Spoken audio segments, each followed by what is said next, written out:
segera diturunkan karena 60,82% PDRB Jawa Timur itu dari konsumsi masyarakat.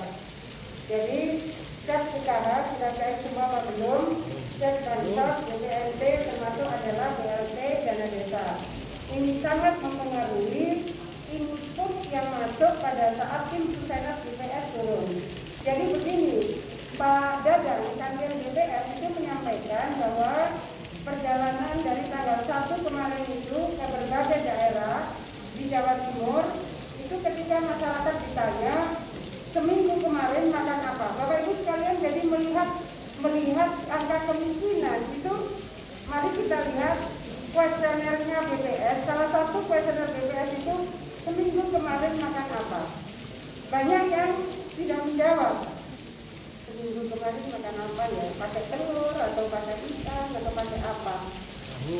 Nah di sini tak aneh. Seminggu kemarin makan apa tak aneh. Saya kan nggak mungkin ini pertumbuhan masa 1,1 gitu ya, saudara bertanya tidak.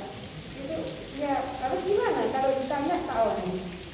Jadi artinya apa? Proses ini mungkin dianggap sederhana, tetapi itu mempengaruhi angka dan data dari yang nanti akan dirilis oleh BPS. Jadi sederhana sebetulnya, karena kita pernah di Kementerian Sosial, saya pun membedah betul. Ternyata salah satunya yang paling sederhana adalah seluruh bansos, seluruh BLT, seluruh PKH itu pastikan awal Maret itu sudah sampai. Karena tanggal 1 Maret itu turun BPS ke Indonesia, sama itu. Nah, 60,82% adalah konsumsi masyarakat, 56,94% kontribusi Jawa Timur PDRB kita itu ditopang oleh KUKM. Backbone-nya ekonomi Jawa Timur adalah KUKM. Kalau saya mau jelaskan 57% itu KUKM. Oleh karena itu penguatan KUKM di provinsi Kabupaten Sumeneb ini, Pak Bupati akan menjadi bagian yang sangat penting. Kemudian bersinergi dengan seluruh kabupaten kota lainnya untuk bisa melihat bagaimana pertumbuhan ekonomi di Jawa Timur. Ini indeks ini. Sumeneb tahun 2020 ini 0,239. Provinsi 0,364, nasional 0,385. Artinya bahwa tingkat ketimpangan di Sumeneb ini jauh lebih kecil daripada di Jawa Timur. Jawa Timur lebih kecil dari nasional. Jadi mempersempit jurang kesenjangan itu menjadi penting. Karena biasanya ada jealousy secara sosial, jealousy secara ekonomi, itu kalau ketimpangannya melebar. Ini ketimpangan di Sumeneb sudah kecil, maka minta tolong dijaga dan terus diturunkan supaya kesenjangan itu memang makin kecil. Pokoknya yang baik-baik semua harus dijaga. Kata Kiai dulu, al-muhafadzatu ala qadimil saleh, wal-aqdu bil jadidil aslah. Yang lama yang baik dijaga, yang baru yang lebih baik diambil. Jangan diterjemahkan yang lain-lain pada bapak-bapak.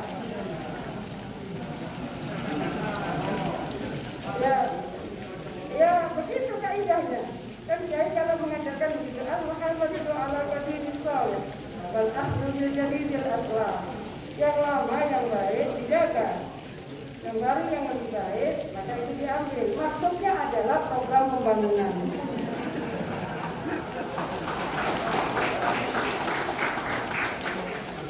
Tadi saya menyampaikan ini sustainability development. Bagaimana sustainability development itu bisa terbangun, maka hal-hal yang sudah menjadi kebaikan sesuatu kemarin tolong dijaga.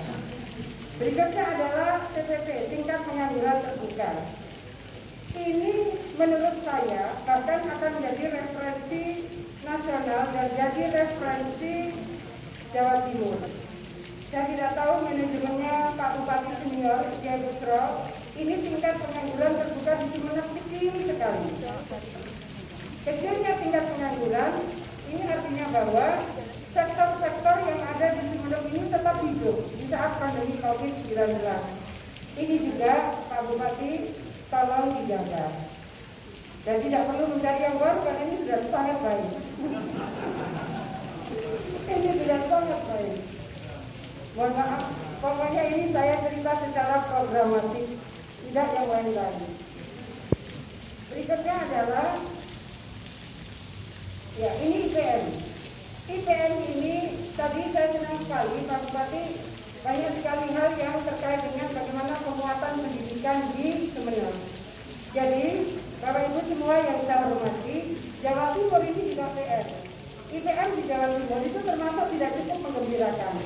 Saya mengurai sangat detail, akhirnya ketemulah saya bahwa mereka yang secara sosial sangat kuat, secara ekonomi sangat kuat, dan integritasnya sangat bagus, tetapi mereka tidak punya ijazah formal. Karena mereka ada di pesantren-pesantren salaf waktu itu, tidak masuk di situ. Diskusi saya habis-habisan. Saya 3 kali menyampaikan juga kepada Pak Presiden. Saya bilang, Bapak, kalau yang seperti ini, saya bilang, mereka itu di pesantren salaf, mereka nggak dapat ijazah. Tolong diatur bagaimana bisa dapat kejar paket C. Jadi akhirnya itu bisa 32 tahun atau 3 tahun. Jadi bisa dipastikan itu mereka, Pak Bupati, saya mohon mereka bisa dikasih format bagaimana kejar paket C itu bisa disegerakan. Karena BPS tetap menggunakan ijazah formal. Jadi sepintar apapun, sekuat apapun ekonominya, sebaik apapun solidaritas sosialnya, dia nggak punya ijazah, dia akan mempengaruhi IPM ini. Itu yang juga terjadi di Provinsi Jawa Timur. Sehingga kejar paket C untuk santri-santri itu menjadi sangat penting. Berikutnya adalah peta kemiskinan. Ini adalah peta kemiskinan di Sumeneb masih cukup tinggi. Oleh karena itu, tadi saya menyampaikan, Pak Bupati, jangan-jangan ini tadi kalau ini BPS ini sedang turun dari tanggal 1 Maret. Ditanya lah ini, seminggu kemarin makan apa tahun ini? Pada ikan apa tahun ini? Itu harus disampaikan bahwa itu akan mempengaruhi ini Pak Bupati. Jadi jawaban ketika ditanya untuk senat itu akan mempengaruhi ini.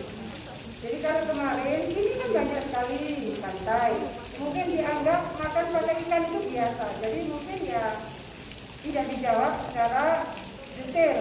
Itu yang secara khusus disampaikan oleh Pak Dadang.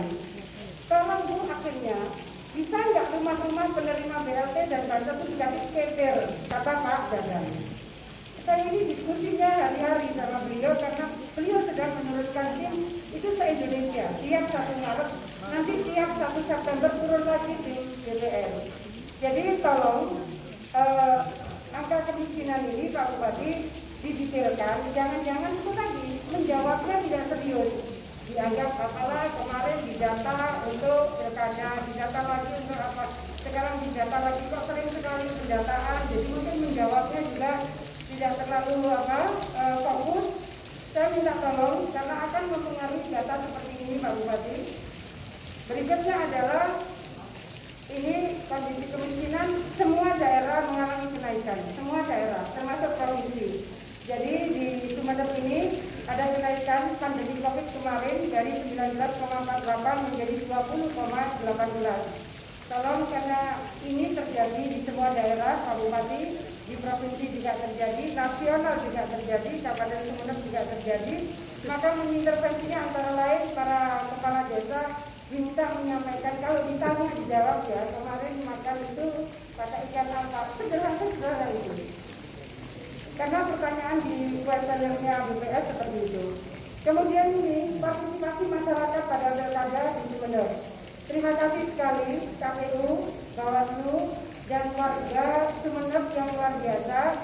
Pada saat pandemi COVID kemarin, ternyata ada kenaikan partisipasi masyarakat menggunakan hak pilihnya.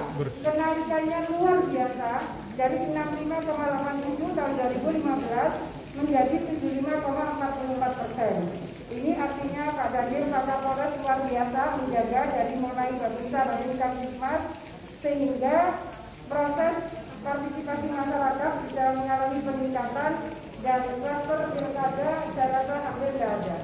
Apa yang dikhawatirkan sebelumnya, kan? Presiden itu melihat bahwa SDM berkualitas dan daya saing, ini kategori visinya Pak Bupati, visinya juga berikannya begitu. Pak Bupati melihat bahwa ternyata melihat kualitas SDM dan daya saing, beliau dari penurunan AKI dan AKB. AKI angka kematian ibu, AKB angka kematian bayi, dan penurunan stunting. Angka kematian ibu, angka kematian dan stunting. Karena di Sumeneb ini banyak pulaunya, maka memang yang disampaikan Pak Bupati memberikan penguatan layanan kesehatan berbasis kepulauan dan berbasis puskesmas, mungkin yang belum ada rawat inap, dikasih rawat inap dan seterusnya, itu menjadi sangat penting. Inilah posisi stunting yang ada di Sumeneb, 30,48. Minta tolong ini diturunkan Ibu Ketua Tim Penggerak PKK, Ibu Fauzi. Ini adalah sangat PKK menurut saya, dan dinas kesehatan dan yang lain-lain. Para kepala desa, lurah, minta tolong fokus penurunan stunting. Berikutnya adalah angka kematian ibu. Ini sangat surprise, karena banyak kepulauan, ternyata angka kematian ibu di Sumeneb relatif rendah. Itu lihat di atasnya itu berarti angka kematian ibunya sangat tinggi. Kalau angka kematian ibunya rendah, itu biasanya para suami itu berarti sangat perhatian sama istri yang sedang hamil. Orang itu semua yang termati, saya ini pernah jadi kepala BKKBN. Saya pernah jadi Menteri Pemberdayaan Perempuan. Menteri Pemberdayaan Perempuan dan kepala BKKBN itu urusan saya antara lain. Dulu, karena saya keliling, tingginya angka kematian ibu antara lain adalah adanya keterlambatan mengambil keputusan. Saya turun, apa yang bikin terlambat mengambil keputusan? Ternyata pada saat sudah mulai kontraksi, dia tidak berani mengambil keputusan, saya ini mau ke dokter apa tidak. Kalau dulu masih banyak dukun ya, saya ini mau ke dukun apa tidak, dan seterusnya. Kenapa ya berani ambil keputusan? Karena suaminya tidak sedang berada di tempat. Jadi dulu, dan itu bukan suami Sumeneb, dulu itu banyak sekali yang saudaranya Bang Tony. Bang Tony itu kalau pergi tidak pulang-pulang. Jadi maka kemudian ada suami siaga. Suami siaga adalah suami yang siap antar jaga. Jangan diterjemahkan ke kabupaten yang lain, tapi bahwa kita cerita di Sumeneb ini angka kematian ibunya cukup terjaga dengan baik. Oleh karena itu, Ibu Ketua Tim Penggerak PKK, tolong tetap dijaga, termasuk dijaga Pak Bupati. Ini luar biasa. Jadi hal yang baik dalam dijaga, ini angka kematian ibu sudah terjaga dengan baik. Kemudian ini angka kematian bayi, itu lebih baik lagi. Jadi rupanya perlindungan bayi di Sumeneb ini sudah sangat bagus. Oleh karena itu kembali tolong dijaga semua hal-hal yang sudah sangat baik ini. Berikutnya adalah prioritas percepatan pembangunan di Jawa Timur. Ini adalah Perpres 80. Nanti kita akan breakdown Pak Bupati. Ini kaitan dengan kawasan Madura dan Kepulauan. Ini program yang kita kasih stabilo merah. Ini adalah yang terkait dengan program strategis nasional di Sumeneb. Nanti kita berikan Pak Bupati setelah acara ini. Ini juga program di Perpres 80 yang terkait dengan Sumeneb. Kita masih punya kesempatan Pak Bupati untuk mengawal yang terkait APBN. Kita kawal bersama. Kalau saya sebut kita, berarti saya juga ikut mengawal. Saya ingin menyampaikan kepada kita semua bahwa apa yang ada di Perpres 80 awal tahun 2020 kita keliling. Semua ini sudah ada di RPJMN, semua ada di RKP. Kita ingin memastikan item-item yang ada di Perpres ini ada di RPJMN dan ada di RKP. Artinya ini nggak selenggenje gitu, tidak ada yang dispute. Ini semua proyek ini ada di dalam daftar RPJMN dan RKP. Hanya saja mungkin kita harus mengawal lagi. RKP ini kan diberikan tiap tahun, jadi slotnya pasti kita berbagi dengan provinsi yang lain. Mana yang bisa memastikan bahwa apa yang kita, misalnya ini pengembangan pelabuhan, kita harus menyampaikan bahwa pengembangan pelabuhan ini APBN. Sudah, pengembangan pelabuhan ini akan mendongkrak daya dukung ekonomi sekian misalnya. Itu yang memang harus saling kita update, kita detailkan kembali Pak Bupati, Bu Wakil Bupati. Dan ini kekuatan yang luar biasa. Next slide. Ya. Ini kekuatan yang luar biasa, tadi saya sampaikan. Kemudian ini Gili Labak juga luar biasa. Nanti saya ingin, ya ini bawang merahnya baru juga luar biasa. Pengrajin keris ini luar biasa. Banyak sekali. Ini kalau ada desa Aing Tong Tong, kalau di Thailand Itu Tongkong ini kota yang sangat dikenal gitu di ibu kota. Wisata sejarah, bagaimana format-format nanti komunikasi kita bisa lebih strategis, Pak Bupati. Ini arahan pengembangan komoditas di Kabupaten Sumeneb. Jadi untuk bidang sosial, saya minta tolong kita menurunkan, ya next slide, ya.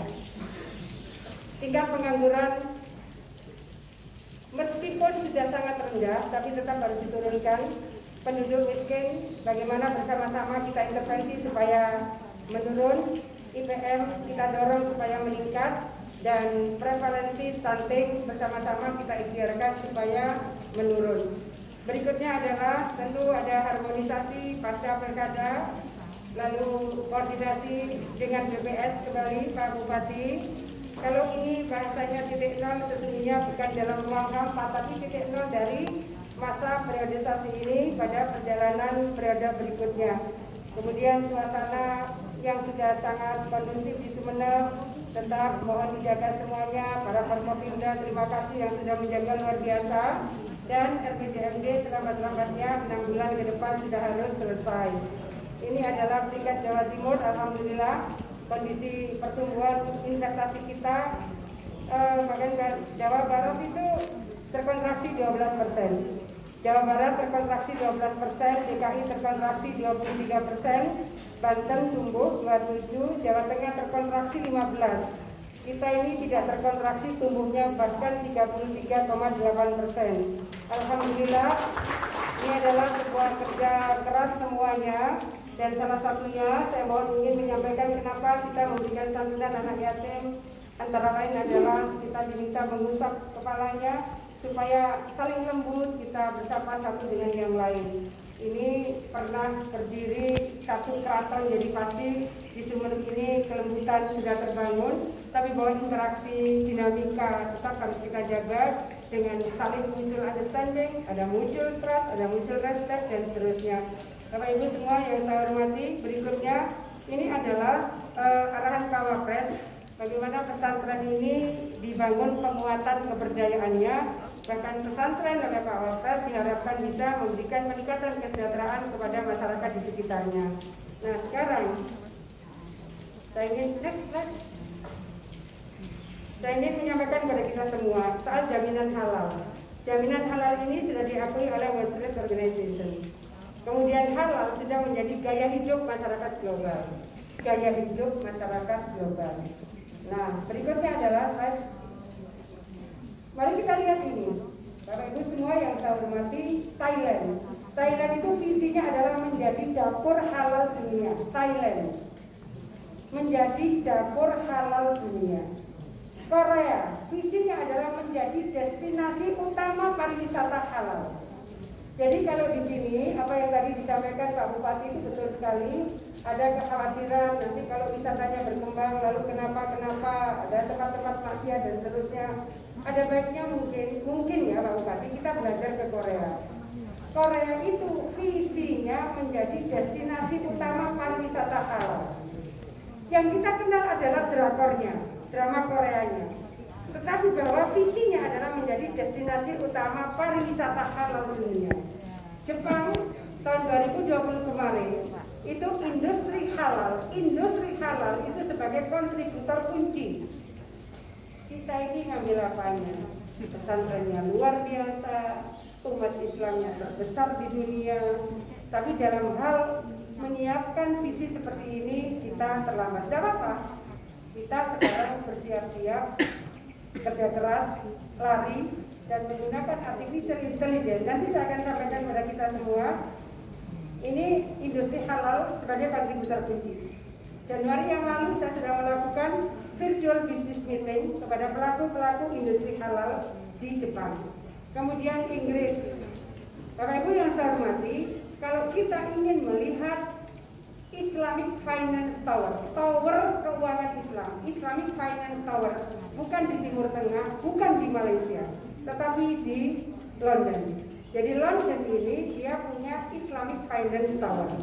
Artinya bahwa format-format apakah halal food, halal food, kemudian pariwisata halal, kemudian industri halal, kemudian keuangan syariah. Ini bukan negara-negara yang mayoritas penduduknya beragama Islam. Oleh karena itu, sekarang ini mohon doanya, mudah-mudahan tidak lewat dari Maret. Ini saya setelah sertijab dengan Bupati Sidoarjo, saya ajak ke KIH, kawasan industri halal. Saya sudah 2 kali ke sana. Kita ingin menyiapkan kawasan industri halal untuk pelaku IKM, industri kecil menengah. Dan ini kalau insya Allah Maret ini bisa diresmikan oleh Pak Wapres, maka ini adalah kawasan industri halal pertama di Indonesia. Halal, bagaimana industri halal, bagaimana ada pusat keuangan halal, apalagi ini kalau Malaysia visinya adalah menjadi pusat industri halal. Sudah di sana ada luar biasa, tapi tidak berarti kita tidak bisa. Kita memulai dari Jawa Timur ini industri halal bagi pelaku UKM. Bapak Ibu semua yang saya hormati, terima kasih atas kebersamaan kita. Bagaimana sinergitas antara pembangunan nasional, provinsi dan kabupaten. Setelah ini saya masih diajak membahas bagaimana pikiran-pikiran strategis Kabupaten Sumeneb untuk melakukan percepatan pembangunan ke depan. Akhirnya kembali kita berikan ucapan selamat Pak Bupati, Ibu Wakil Bupati.